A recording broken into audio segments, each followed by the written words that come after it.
Всем привет, дорогие друзья!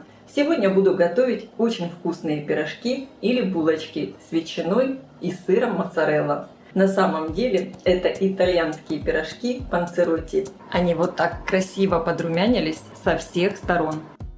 Конечно, такие пирожки лучше горячими подавать к столу, но и холодные они невероятно вкусные. Начинка здесь может быть самая разная. Можно добавлять не только ветчину, но и колбасу, и помидоры. В общем, все, что у вас есть в холодильнике, можете использовать, как и для любой пиццы. Такие пирожки-булочки удобно давать детям в школу. Это прекрасный перекус. Я уверена, они понравятся не только детям, но и взрослым. Посмотрите, какое здесь нежное воздушное тесто. И, конечно, вкуснейшая начинка. Для приготовления теста мне понадобится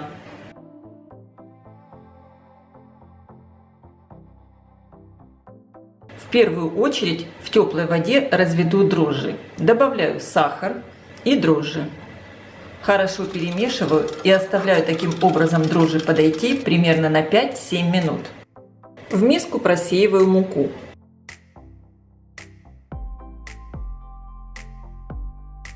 Добавляю в муку соль. Перемешиваю. Дрожжи замечательно подошли, и только теперь можно продолжать делать тесто дальше. Вливаю дрожжи в муку.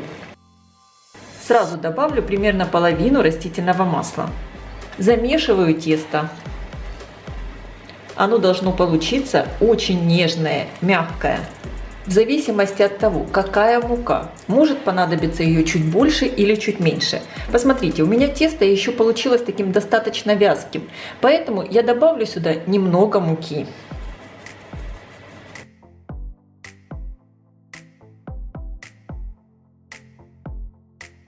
Добавляю в тесто все оставшееся растительное масло.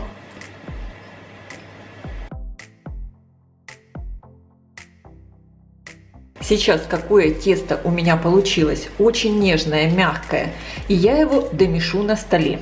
Вымешивать тесто буду примерно 7 минут. Я хорошо вымесила тесто, посмотрите, оно полностью отстает от стола.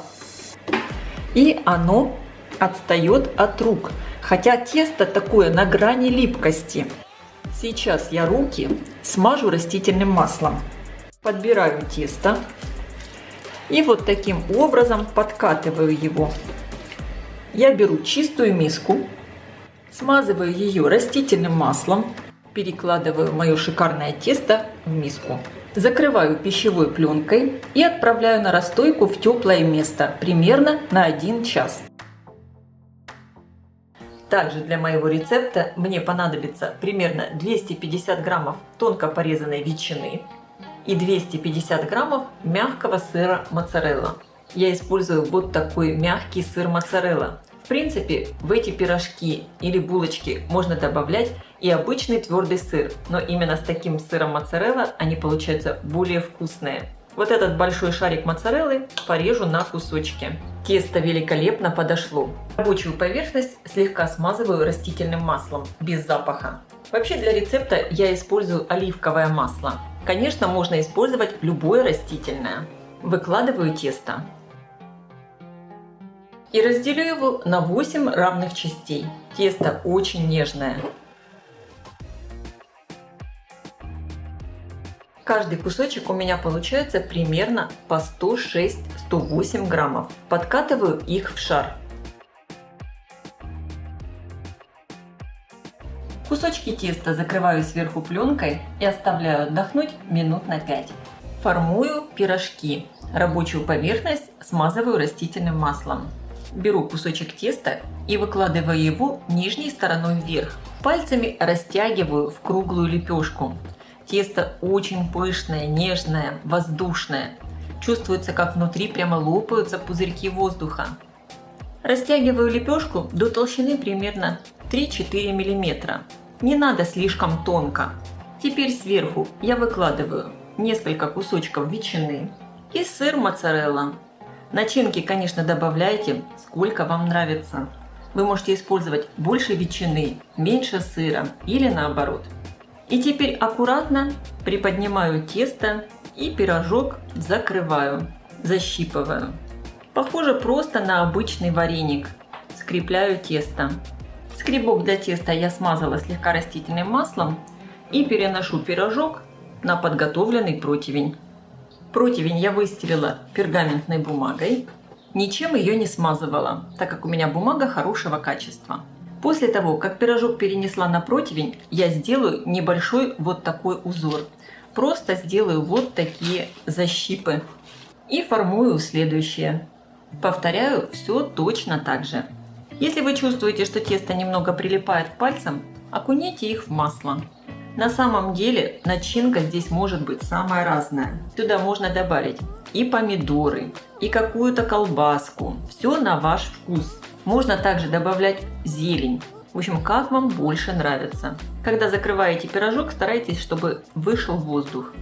Обязательно оставляйте расстояние между пирожками, чтобы они не слиплись во время выпечки. Я сформировала первые 4 пирожка или булочки. В принципе, называйте как хотите. Сверху их смазываю растительным маслом и присыпаю орегано. По желанию вы можете присыпать их сверху кунжутом, либо какой-то другой травкой, какая вам нравится. Накрываю пирожки сверху пленкой и оставляю на расстойке минут на 15-20. И формую вторую партию пирожков. Я сформировала все пирожки. Они получаются просто замечательные. Пирожки подошли, и я аккуратно подправляю их в форму. Повторяю вот эти защипы. И отправляю выпекаться в хорошо разогретую до 180 градусов духовку примерно на 20-25 минут. Конечно, вы смотрите по своей духовке. Противень я ставлю на средний уровень, включен вверх и низ. Первая партия пирожков испеклась. Выглядят они просто великолепно. Посмотрите, какие румяные, очень красивые. Отправляю выпекаться вторую партию пирожков. Готовые пирожки я перекладываю на решетку. Сверху я их слегка смазываю растительным маслом. Тогда они получаются такие блестящие. Снова присыпаю немного орегано. И немного солю. Конечно, такие пирожки лучше горячими подавать к столу, когда в них плавится сыр. Но они также очень вкусные и холодные. Я желаю всем приятного аппетита, ставьте лайки, пишите ваши комментарии. Делитесь этим новым видео с вашими друзьями в социальных сетях. Подписывайтесь на мой канал Люда Изи Кук Позитивная кухня. Всем пока!